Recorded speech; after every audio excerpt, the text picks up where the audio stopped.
有個大學教授同個女學生發生咗一段不倫之戀。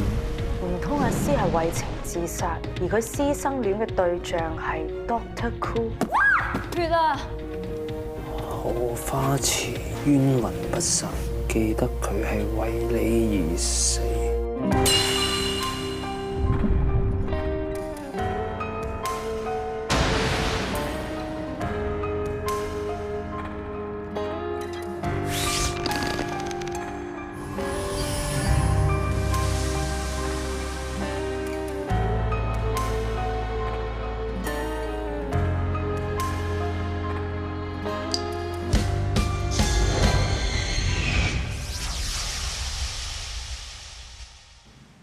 咁如果 Doctor Cool 真係冇殺人，咁我嗰晚去咗邊呢？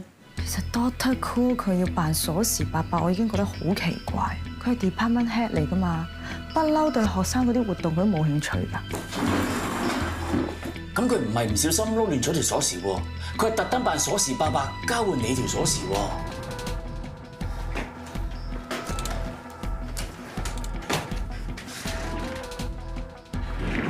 我唔見嘢啊，同埋我間房都冇咩值錢嘅嘢啊。唔通佢暗戀你？佢個樣又唔似咁傻啊！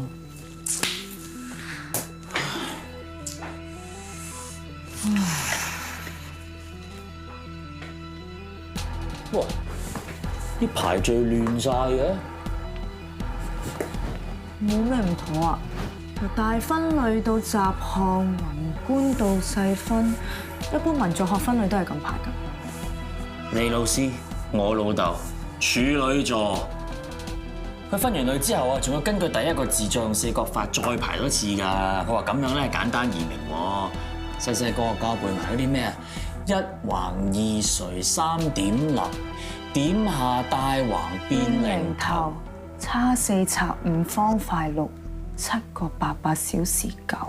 胡識作嘅呢個口訣，清朝人嚟㗎。你睇下我老豆幾 old school。即係話呢啲 file 之前係根據4個碼排嘅，橫係1，打直係2，點捺係3。係喎，唔啱喎，但我冇喐過啊。我啊，連掂都唔想掂啊，鋪晒塵咁樣。話時話好似少咗啲塵咁喎。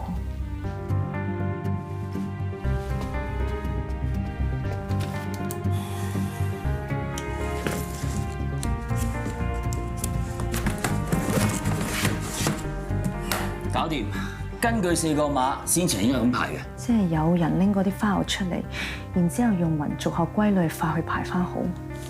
Doctor Cool， 佢咁辛苦同你交換條鎖匙，就為咗炒呢幾箱嘢。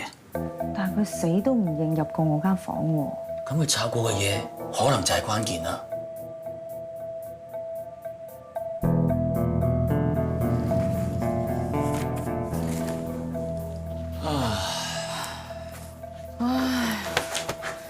Doctor Cool 佢到底想揾咩啊？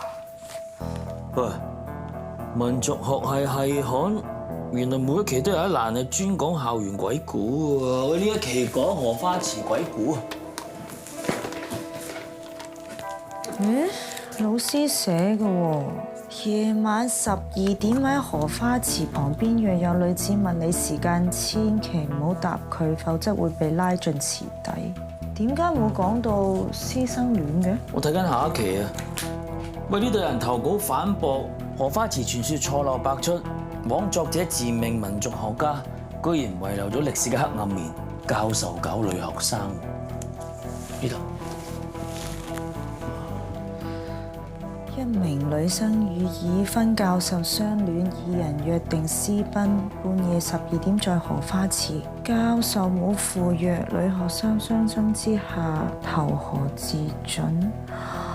哦，原來荷花池傳說加咗師生戀版本就係由呢篇投稿開始嘅。時谷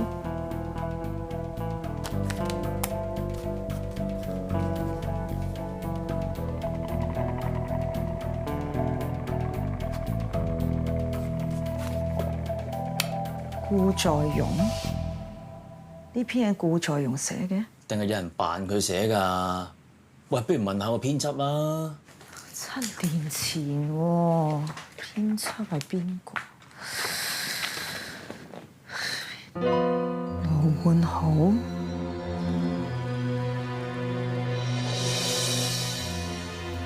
得啦，我估唔到你會約我出嚟見面。因為呢件事得你可以幫我嘅啫。我幫到你嘅，一定幫。我想問你，關於7年前喺系信入邊同老師展開筆戰，批評老師校園荷花池傳說寫得唔夠完整嗰個人，係咪 Doctor Cool？你特登約我出嚟，就係講呢樣嘢。呢個事谷係咪就係 Doctor Cool 啊？點解佢要針對老師嗰篇文嘅？佢好似喺度暗示教授搞師生戀，仲傷害到個女學生。你係真唔知定係假唔知啊？知道乜嘢啊7年前全個系都知道，嗰個傅通明好眉好貌，其實人渣，專向自己啲女學生埋手。你話老師搞女學生？冇可能，邊個啊？嗰個女學生咪就係你咯！7年前你就喺呢度為佢跳荷花池自殺㗎。講乜嘢啊？根本都冇啲咁嘅事。當年你俾人抬上白車，影晒相，寫晒大字報，佢特登去投稿去系信嗰度指責嗰個傅通明，話佢冇資格為人師表。你係話傳說中個女學生係我？其實唔止 Doctor Cool 㗎，好多人都戥我唔抵嘅。我嘅女朋友為咗一個有婦之夫，仲要係佢個老師去自殺，我可以點面對你啊？我冇自殺啊！當年我唔知點解個欄杆會斷開咗，我一挨過去咗，成個人跌落個池度咋。仲有啊，係你約我去荷花池㗎，你又自己甩底，我等你等唔到，我等到中眼瞓先跌落去㗎咋。我約你嚟，係你 send message 俾我㗎。原來當年你粒聲唔出同我分手，就係你覺得我同老師有嘢。當時我係你女朋友嚟㗎，你連我都唔信，你覺得我係咁樣嘅人咩？嗱，我冇唔信你，但係嗰陣時候你得啦，都好，今日俾我知道晒成件事。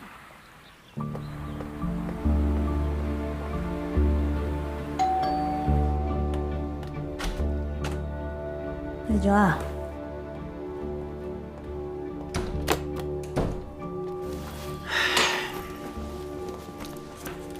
咩事敲個黑面啊？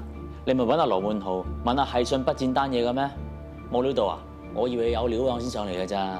篇嘢係 Doctor Cool 寫嘅。真係佢。仲有咩內幕啊？仲有無端端拗交嘅？邊個啱邊個錯啊？傳說嘅形成好多時候係將啲倫常禁忌同不能宣諸於口嘅秘密，用古仔嘅方式流傳落去。但係 Doctor Cool 唔係講緊傳說，佢係另有所指。咪即係真係有教授搞女學生啦。荷花池師生戀男主角係傅老師，乜話？女主角係我。乜話？你搞我老豆？黐線！你覺得我哋會有嘢咩？好彩咋！我幾驚你做咗我阿媽。不過睇你咧都冇咁重口味嘅。喂，件事點會傳到咁核突㗎？因為嗰陣時羅煥豪係我男朋友。你同佢原來真係嗰隻關係啊？我同傅老師係關係好好嘅師徒關係。嗰陣時我係佢嘅研究助理，我哋為咗考察工作由朝對到晚，就算通頂我哋都唔會避忌嘅。咁阿豪又同我講小心人哋嘅閒言閒語，咁我同翻佢講，我驚咩啫？清者自清啊嘛。完全明白啊！你啲沉醉喺文作學系嘅人咧，個個都係癲癲地嘅。都係㗎。其實我覺得我同老師幾似嘅，我哋做起嘢上嚟，連自己姓咩都會唔記得，就係因為咁樣會忽略身邊人嘅感受，會失去重要嘅人。其實有時諗起上嚟，都真係犧牲幾大㗎。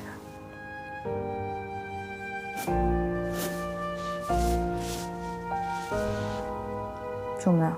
我見你咁感慨，咪配合下咯。需唔需要叔叔抱抱啊？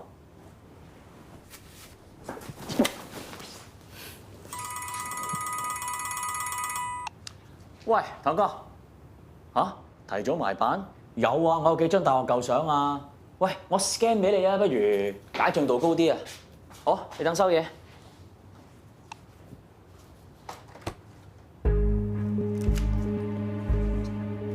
何校長永年先生道監咩嚟㗎？本係教授顧再容博士所發表之7篇論文加有抄襲他人學術成果之嫌？一個包裹啫，證明唔到啲乜嘢，你唔使擔心。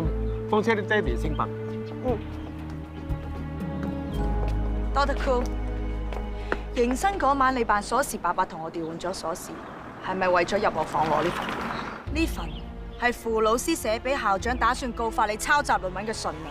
老師發現咗你抄論文，你就誣衊佢同我有師生戀，你利用係信威脅佢，等佢唔告發你啊！你唔單止屈佢，你仲屈埋我啊！我冇屈佢嘅，佢性騷擾女學生，教中學嗰陣已經。顧再容，你係偽君子，你屈我老豆，仲威脅佢，佢失蹤同你冇關，係咪你殺佢滅口？係咪你殺佢滅口啊？阿 Sir， 你嚟得啱啦，佢打我啊，拉佢啊 ！Kim， 拉人。Yes sir。喂，你做咩嘢 Yes sir。喂，你哋啱啱扣留完我爹哋48個鐘，你哋冇權再扣留佢。我哋喺民族學系嘅教職員辦公室揾到關鍵性嘅證據。有封信你？咦，封信都得 cool， 點解喺度？咪以為我冇證據啊？呢部係阿詩嘅手機，有齊晒你哋 WhatsApp 嘅對話，做唔到你應承過嘅嘢，段片就會放上網。你咪剩翻好多時間啫。唔係我同劉詠詩完全無關。隻 USB 係寄俾你，即係話黃雅只係先寄隻 USB 威脅你。不過可能喺秘書分信嘅時候跌咗入潘教授間房度，而又唔知好彩定唔好彩，咁啱攝咗落去垃圾桶啦。而家先俾清潔工發現。點解會咁多嘢寄俾我㗎？我根本就唔知發生咩事。仲講大話 ，Dr. Cool， 你偷潘朵拉教授嘅辦公室鎖匙，目的就係想入佢房攞翻呢一封有 USB 手指入面嘅信。廢話，我係無辜㗎。我明白。喂，夠料落 charge 啦。顧再容先生，而家唔係事必要你講，但你所講嘅嘢，我會用紙筆記低，將來可能成為呈堂證供。擺到明嘅插裝啦！我同多德潘喺個 office 度抄咗成晚都插唔到 USB， 即係 USB 又會而家無端端出現翻。唔係，葉 Sir， 你次上去都有料到，有冇咁啱啊？又好似係喎。我問個清潔工人啊，佢話係接到上頭 order， 有人打電話嚟話啲垃圾桶有怪味先去清潔，但係邊個打電話嚟投訴就唔知。仲有一樣好奇怪，顧再容前來多德潘間房，究竟係想揾封告密信啦，抑或係想揾一封有 USB 嘅信咧？最矛盾嘅係佢又要偷嘢又要殺人，除非逼不得已嘅啫。如果唔係一晚做咁多嘢，會唔會忙得滯啊？啊，你哋真係越講越有道理喎！但係如果顧再容唔係兇手，咁點解黃雅子寄出嘅威脅郵件收信人會係顧再容？而嗰晚仲留喺教學樓同埋宿舍範圍，有時間殺到黃雅子嘅人，亦淨係得佢一個。未揾到真相之前，乜嘢都有可能。要我放翻顧再容出嚟，得答咗頭先嗰兩個問題先。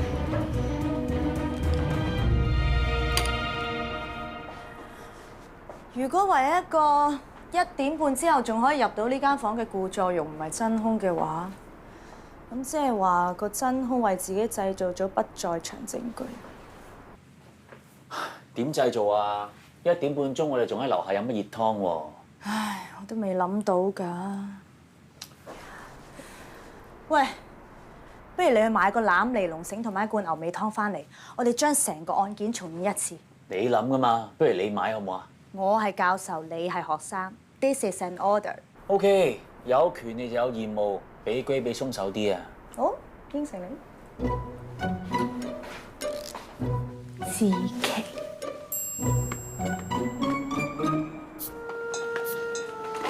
啊，唔該，有冇藤籃賣啊？同呢個花墟咩？係啦，教授大晒咩？唔通我仲嚟花墟買藤籃？咁啊，牛尾湯同埋尼龍繩咧？罐口嗰邊問佢嗰邊。前排有個女仔嚟買個牛尾湯同埋尼龍繩啊，有冇印象啊？我知條女死咗啊嘛，搞到牛尾湯滯銷。喂，原來嗰日你係收銀啊？喂，咁就啱啦。唔該，你俾一份嗰個女仔買過嘅牛尾湯同埋尼龍繩我，一式一樣。又一式一樣？咁你尼龍繩使乜要佢指定嗰隻紫色啊？我入倉揾俾你啦。喂，又一式一樣？乜人好似我咁，指定要買嗰個女仔買過嘅嘢？咪個女仔買完之後咯。咁多係咩樣啊？係嗰啲同學仔啊，抑或教員啊？喂，阿哥仔，點記得邊個打邊個啊？又 O Cam 又 O Night 咁樣，個個同學走嚟話買繩吊氣球扯大纜。喂，唔係個女仔話買牛尾湯，我鬼記得佢邊個咩？唔使咁串嘅。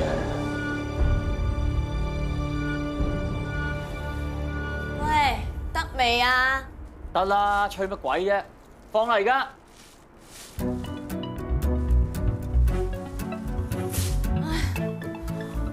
我話叫你買個籃啊，做咩買膠袋啊？膠袋都5毫紙個啦，嫌3嫌4啊！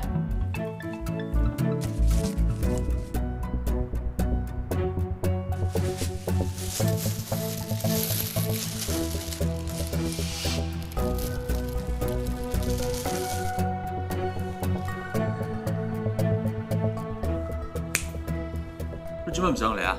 可能望條繩發呆。點解你會咁樣綁住條繩嘅？人人都係咁綁噶啦，咁綁最簡單啊嘛，好正常啊。咁點解阿紫嗰日唔係學你咁綁，而係直接將條繩穿過個籃咧？係喎，咁我又嘥繩，我難控制。喂，頭先我聽到件事咧幾古怪嘅喎，嗰個便利店嘅收銀員咧話阿紫嚟買嘢當日有個客買同阿紫一式一樣嘅牛尾湯同埋尼龍繩啊。隱藏嘅嘢比顯露嘅嘢更加重要。我諗我知道佢隱藏嘅係咩啦。益 Sir 啊，我同父子博捉到隻牛尾湯女鬼啦！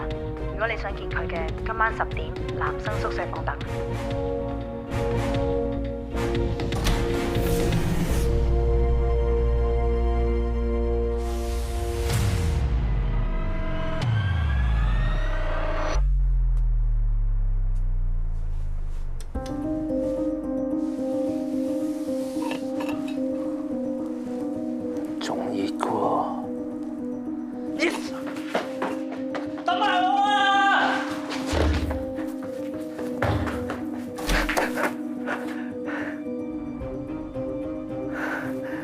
真係有鬼！你喺邊啊？出嚟啦，唔使驚啊！我咧，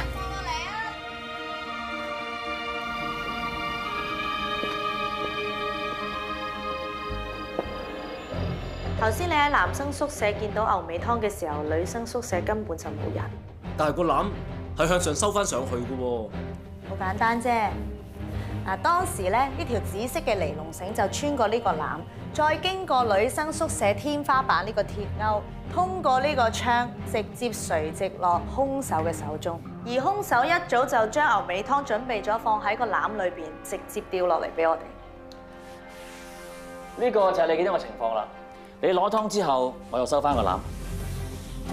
咁個籃就入翻去女生宿舍嗰層啦。咁條繩咧？條繩點啊？問得好。只要我 feel 到有嘢卡住嘅時候，我就放開一條繩，淨係收另外一條，個籃就會跌翻入女生宿舍。只要一開始兇手係用一條一模一樣嘅尼龍繩去勒死阿紫，所以俾人一種錯覺就係阿紫呢條繩就係原身吊住個籃放湯落嚟俾我哋嗰條繩。明晒。咁即係話阿紫好有可能喺1點半之前就已經死咗，即係話1點後仲喺教學樓同埋宿舍嘅人都有機會殺死阿紫。咁嘅報告都俾你破解到，好嘢啊嚇！多謝你重新幫我審視呢單 case。You are my muse。點解你咁講啊？唉，肯定係阿紫恐嚇故作用嗰隻 USB 啦，入邊有劉詠詩同佢個秘密情人嘅短信對話。個男嘅成日同佢講 You are my muse， 讚佢嘅靈感女神咁話喎，肯定係聽得多入咗腦啊！唔好意思啊。喂，呢句説話好特別嘅咩？唔係啊。喂，我數個字俾你睇。好。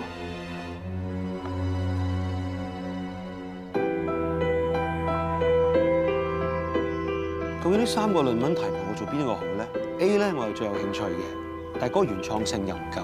B 咧同個工作業務有關，但係現有研究資料嘅質同量都唔夠。C 我係最有信心做得好嘅，但係咁大規模嘅研究一定 over budget。我仲聽講咧，好似有公司想做呢方面嘅分析。咁啱啦，你就叫嗰間公司去支持你做私研究，然之後報告同成果再回饋翻俾佢哋咯。有諗頭喎，我所有幾時都話 You're my muse。成日都講呢句，你悶唔悶㗎？唔悶。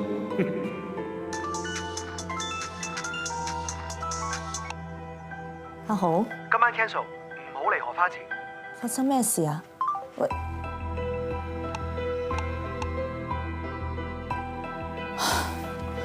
羅冠豪，你做咩熄機啊？凡係1點前坐喺教學樓嘅人都有機會殺死阿子，即係話羅冠豪同埋佢老婆都有可能係殺人兇手。你聽到句 You are my muse 反應咁大，係咪邊度聽過啊？係咪羅冠豪同你講過啊？就算係佢講又點啫？呢句氹女仔嘅説話，好多人都講啦。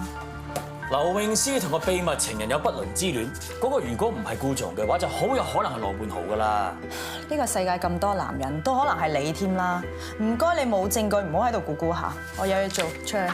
你喺度逃避啊？係咪因為佢係你條 X 啊？你走啦！我未講完啊！走！羅冠豪，走啊！係咪衰？你整濕晒人啲嘢啦！過嚟幫手抹翻乾淨啦，仲忙？啲字唔見咗嘅？咦？啲字用擦得甩嘅原子筆寫嘅喎，用呢款筆嗰啲字咧，一遇熱就會消失嘅。即係因應溫度影響產生變化。咁凍翻之後啲字會出翻嚟㗎？咁我又唔知喎，但係你問下 Doctor Law 老婆可能清楚啲。我叫佢用開呢款筆嘅。我份功課。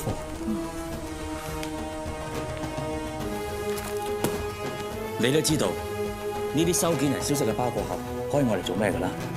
你唔肯面對現實嘅話，等我去，我交位易 Sir 查清楚件事。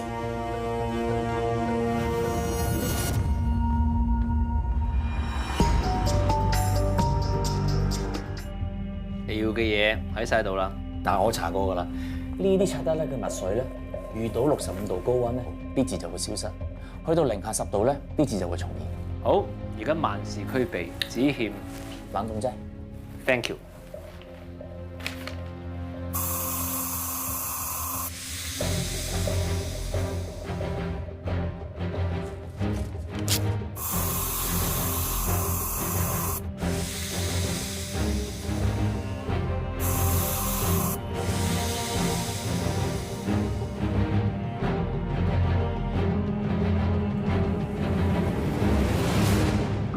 羅冠豪 Doctor Law， 我問個秘書㗎啦。羅冠豪搬 office， 佢老婆將佢寄存喺親戚嘅嘢寄過嚟，而佢老婆咁啱又係呢隻擦得甩嘅筆去寫包裹。只要拆咗原本嘅名同地址，將收件人寫成顧在容，寄件人寫成黃雅子，就可以令到人以為係黃雅子死之前威脅顧在容。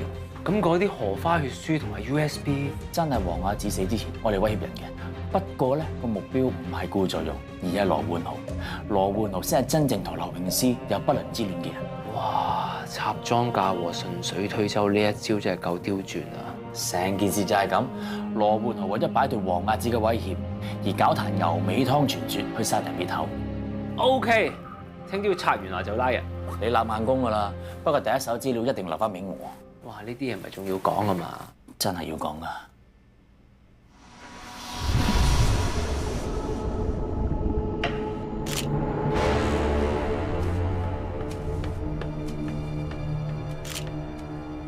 睇條屍，致命傷係腹部中刀，失血過多致死。死亡時間大概係尋晚半夜。夠一手未啊？不過唔係我想見到結果咯。條屍點發現㗎？今朝大約6點左右，secure 巡房，見到地下咁大灘血，咪即刻報警咯。睇過裡面㗎啦，窗簾拉到冚，啲窗又閂實晒。而家初步確認係自殺。唔錯咩保啊？都密室成咁啦，確定係自殺添啦。但係呢個唔係確認自殺嘅原因。邊個啊？知唔知呢塊係咩磚？唔知。你見到呢塊磚都唔知呢度係邊度啊？都唔知啦。呢度係傳說中嘅紅磚111室啊！101室啊！真係有所不知，以前啊呢間房住咗個電子工程學嘅學生，佢抵受唔住讀書嘅壓力，整咗個自殺裝置出嚟。個同房一打開個裝置就即刻啟動，見嘢本人七孔流血致死嘅。佢啲血咧仲染紅埋地下嚿階磚，擦掉都擦唔甩喎，嚇到個同房啊線都黐埋啊！由於件事太得人驚啦，學校就唯有將啲房號重新編排，111室就得翻紅磚呢一個標記。你諗下，嚟得111室，羅煥豪又點會唔係自殺啊？係嘅，你啱晒啊！易 Sir， 呢位係死者嘅太太。太太，節哀順變。易 Sir， 頭先喺死者電話嘅 email account 入面揾到呢個 email， 你睇睇。本人羅煥豪同學生劉詠詩喺德國曾經有婚外情。我哋結束關係之後，各自翻嚟香港。近呢幾個月，劉詠詩死纏爛打，為免影響我個人名譽，我約會劉詠詩，將佢殺死，並沉屍喺大學荷花池。黃雅只係劉詠詩嘅好朋友，佢知道我哋嘅不倫關係之後，要挾我提名佢去攞獎學金。客席教授係唔容易推薦獎學金，為免被揭發我哋嘅不倫關係，引致警方懷疑劉詠詩嘅死，我決定喺迎新營殺死黃雅芝。我利用牛尾湯傳說佈置咗機關，循住教學樓離開宿舍。我喺宿舍外面吊低壺牛尾湯，誤導死亡時間。後嚟知道顧在容冇不在場證據，所以我利用帶有舊郵戳嘅包裝紙，用黃雅芝恐嚇我嘅血包裹去交貨俾佢。同潘多拉講佢嘅手法一模一樣喎。佢幾時打定封信㗎？佢點解要自首啊？冷靜啲先。阿 Sir， 原來個 email 係諗住寄俾香港警察嘅，不過頭先睇落眼係未 send 出去嘅。阿豪會殺人㗎！羅太，你冷靜啲，冷靜啲先。我哋會查㗎啦。扶羅太休息下先。冇事啊。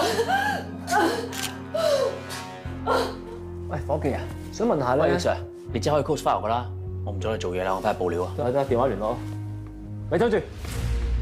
點啊？咩事啊 ？Kim， 你哋入嚟嗰陣個燈掣係咪 off 㗎？破門入嚟嗰陣已經係熄晒㗎啦。咁羅煥豪唔係自殺，但係頭先細神劈完話佢係自殺㗎喎。佢連遺書都寫埋喎。但係佢真係唔係自殺，因為個燈掣係 off 㗎。你諗下，死亡時間係夜晚，啲窗簾拉實晒，間房冇着燈㗎喎。咁啊係，攞把刀插自己都要對準啦，唔開燈好唔自然啫。會唔會係佢臨死之前順便熄埋啲燈啊？咁你個套插住把刀啊，都冇閒淨係只真係熄燈啦。Kim， 要鑑證嘅同時 check 下案發現場以外仲有冇其他血跡。Yes sir。易 Sir， 鑑證嗰邊有初步嘅結果啦。喺101號房外走廊沿途發現有血跡，佢哋憑住死者褲腳上嘅泥跡推斷，第一案發現場係喺大學荷花池邊，而唔係喺101號房。喺嗰邊亦都揾到死者少量嘅血跡。喂，如你所料喎，他殺偽裝成自殺，封自首信都係兇手打㗎啦。有可能㗎。喂。唉，估唔到你呢個神秘學痴漢冇俾111號室嘅自殺報告呃到，頭腦仲幾清醒喎。突然間覺得你似翻個專業嘅警察。未揾到真相之前，乜嘢都有可能。係，我好好奇啲神秘力量、鬼神學説係咪真，但係冇話一定係真。就算呢個世界上真係有靈異嘢，都未必一定係靈異嘢。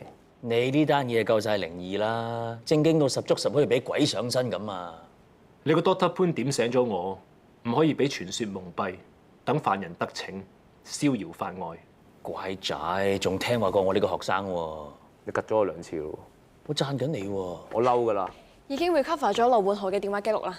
佢曾經 send 個 message 俾人，約咗人哋琴晚喺荷花池度等。時間地點都吻合，對方好可能係兇手。佢 send 咗 message 俾邊個？潘多拉教授。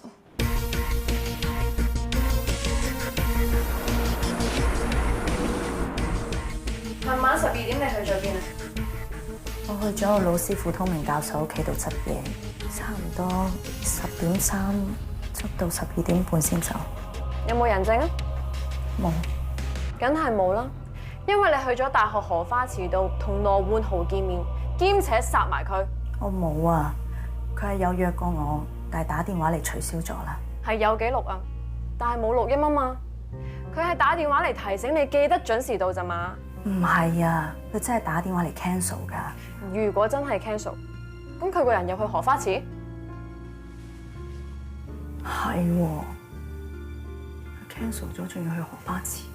潘朵拉，我哋知道你同羅煥豪係前男女朋友關係，你仲曾經為咗佢跳荷花池自殺。嗰次係意外嚟嘅。係咪你兩個舊情復熾，聯手殺死咗劉詠詩同埋黃雅梓？但係羅煥豪佢唔肯離婚，於是你殺埋佢。我冇啊，我哋冇舊情復熾，我冇殺我啲學生啊。咁即係淨係殺咗羅煥豪啦？我唔係啊，我冇殺人，我點解要殺阿豪啫？因為你唔甘心。等我嚟，出去睇一陣。 Yes sir。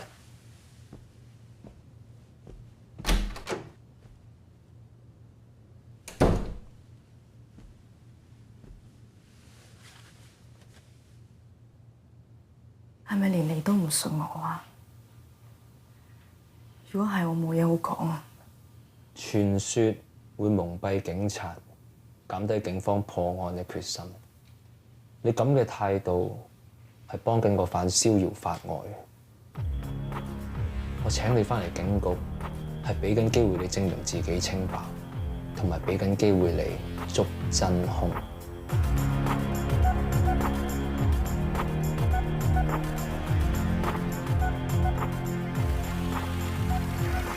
隱藏嘅嘢比顯露嘅嘢更加重要。一日未揾到傳說嘅真相，我係唔會放棄。你識咁諗咪最好啊！好，我代表警方多謝你合作。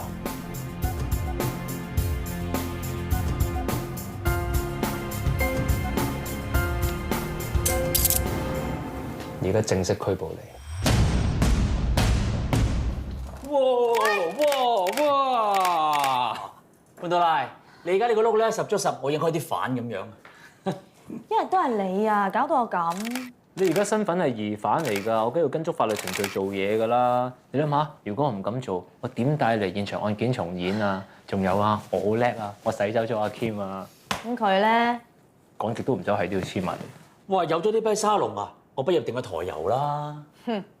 我呢個教授啊，都做咗嫌疑犯啦，想我保你洗脫嫌疑先啦。sorry 喎，我哋身份有衝突，我驚老臉請我飲咖啡啊。我冇諗住真係要靠你咯，行開啦。講完啊嘛。唔知佢喎。當時道門鎖㗎。當時咧，道門呢度係落咗栓嘅，所有窗都閂晒。即係密室嚟嘅喎。鑑證咧？嗱，門鎖嘅裏邊同埋出邊，仲有空氣，都淨係得死者嘅指紋。即係兇手係戴手套嘅。照我推測，荷花池係第一現場，死者腹部中刀之後，係嚟到呢度先至拔出空氣，所以地下有大量嘅血跡，甚至乎滲到出門外面。兇手係特登帶佢嚟111號室，再偽裝自殺。至於係咪自殺呢一點，因為房入面近門嘅牆邊有死者血跡，而燈掣就喺隔離，所以你唔係想講羅煥豪唔係冇可能自殺，而係佢咁有手尾死之前真係熄燈係嘛？未揾到真相之前，乜嘢都有可能。咁佢唔喺荷花池啫，因為唔想整污咗荷花池，都有可能㗎。你真係潘朵拉佢咁擰晒頭做咩嘢啫？你有咩高見啊？未有新諗法，不過我諗咗好耐都得出咗一個結論。雖然我都有懷疑過阿豪，但我曾經愛過呢個男人，我好清楚佢唔係一個會殺人嘅人。咁話唔定佢變咗咧？我相信一個人嘅本質係唔會改變嘅。喂，Sir，我有啲嘢要同佢單獨傾嘅，解個手夠先啦。有份嘢想俾你睇。咩嚟㗎？阿顧仲俾我㗎。我啱啱響警署出嚟，我諗我同你一樣都好意外。Dr. Law 原來係一個咁嘅人，搞師生戀不特止，仲殺咗2個人，真係知人口面不知心。人都死咗啦，警方亦會調查呢件事，我冇嘢好講。咪住，又點啊？我好忙㗎。有樣嘢想同你做個交易。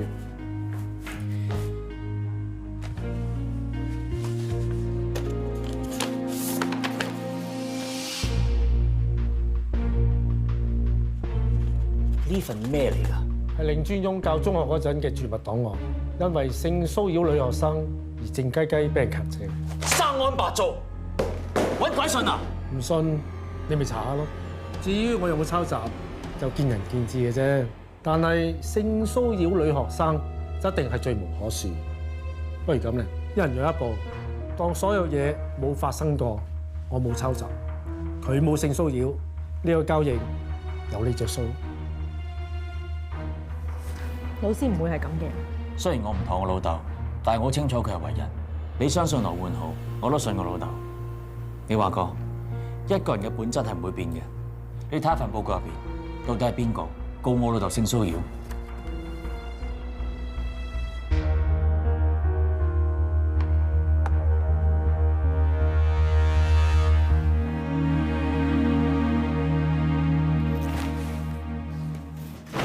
小心啊！唔該。你一個女人仔邊有搬到咁多嘢啊？仲要搞多多攞啲身後事咁啦。我 Year One 嘅，我都幾得閒嘅。你有啲咩搬我幫你啦？係咪就係呢啲咋？係啊 ，thank you。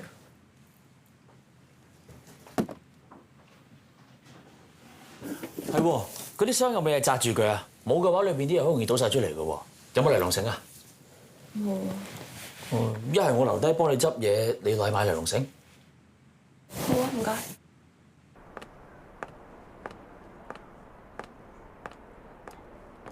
喂，啱啱醒起仲有封箱膠紙未買，落到嚟仲以為佢見到你添，點知便利店裏邊一個人都冇。誒，大學都有得買嘅喎，做咩你去到老遠買啊？我唔知呢度有得買啊。喂，橫掂都係啦，一齊入去啊！睇下仲有啲咩未買咧，一次過買埋佢。唔使啦。嚟啦！唔使啊。膠紙喺邊咧？唉，呢度。喂，仲有冇其他嘢買啊？文具啊，雜誌啊？冇啊。死啦，唔記得帶銀包添。你可唔可以俾你錢先啊？你自己落去嘟啦。你自己嚟啦，我驚點唔見你銀包啊！嚟啊！做咩我咁靚仔都唔望下我啫？唔認得我咩？認得，你咪負責多塔羅單 case 嘅高級督察易 Sir。你之所以唔敢望我，係因為你怕俾收銀員認出你就係跟住黃雅子買紫色尼龍繩嗰個人，你心虛。可惜啊，收銀睇嗰張相，認得出你就係學阿子買紫色尼龍繩個客。當日阿子醒起自己未買尼龍繩同牛尾湯。啊係喎，啊我仲有少少未買啊，我去買尼龍繩同牛尾湯先啊。你就叫羅煥豪去擎天幫你買幾飲。哎呀，我都留咗嘢喺停車場啊，我同你落去攞。好啊。自己有藉口留咗嘢喺車度，跟住去跟蹤阿子，仲同佢買埋同一 set 紫色尼龍繩，係咪？買同一個顏色嘅繩，根本就唔代表啲咩。成間便利店嗰晚有好多人都買同一樣嘢。唉，只不過唔係好多人知道羅煥豪部手機封信係打定嘅咧。喺自殺現場發現嘅疑似遺書，人人都認為死者係打完封信之後自殺嘅，包括我。但係你唔係。睇翻封 email 嘅時間，原來真係前一晚打定嘅。之但係你竟然一早就知道係打定嘅，好明顯封信係你打㗎啦。佢幾時打定封信㗎？佢點解要自首啊？仲有，大家都認為係遺書，但係睇落情緒最唔穩定嘅你，睇得出係認罪書，話佢係自首。因為相比封遺書，你更加需要一封阿豪嘅認罪信，令到警方 close file， 等所有人都唔知道你就係真兇。你真係好狠心，劉詠詩、黃雅子，你最後連阿豪都殺埋，嗰係你老公嚟㗎，你點落到手㗎？仲好講，一日都係你啊！如果我哋唔係為咗李松，我根本都唔會傷到阿豪。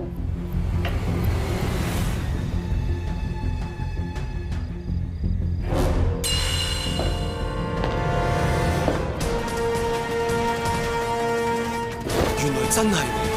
點解你要咁做啊？點解啊？放手啊！我一直以為阿詩係自殺，直至到我撞翻 Lala， 我先知道原來7年前有人冒用我個名約佢去荷花池嗰度，心懷不軌。當年你話你親眼見到 Lala 同傅通明有路，我一直相信你。我以為 Lala 係為咗傅通明自殺，但原來唔係咁樣。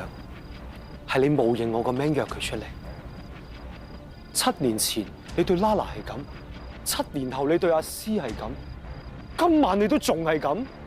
我 recover 晒我手機嗰啲 message， 我見到晒你 send 啲咩出嚟，你約佢哋出嚟，因為你想殺死佢哋。點解冇人話俾我知而家幾點嘅？依家係0時0分。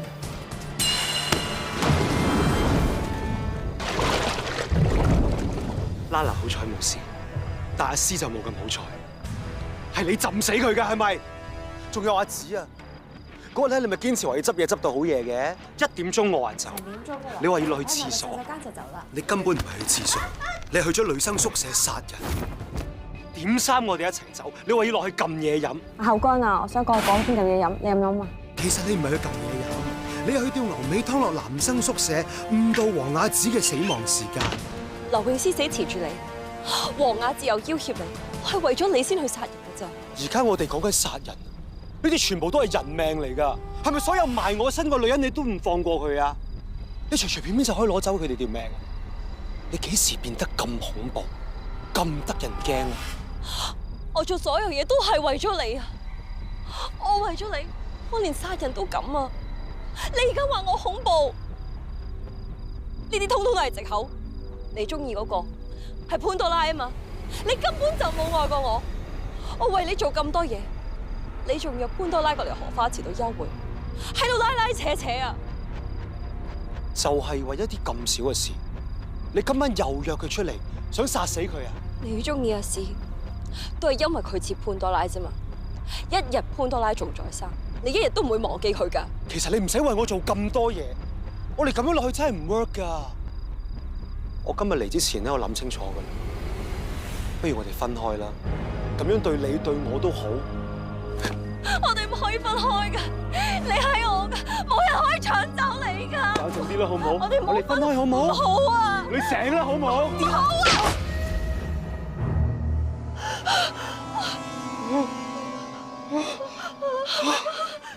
同你分手就要死，你咁樣叫愛佢咩？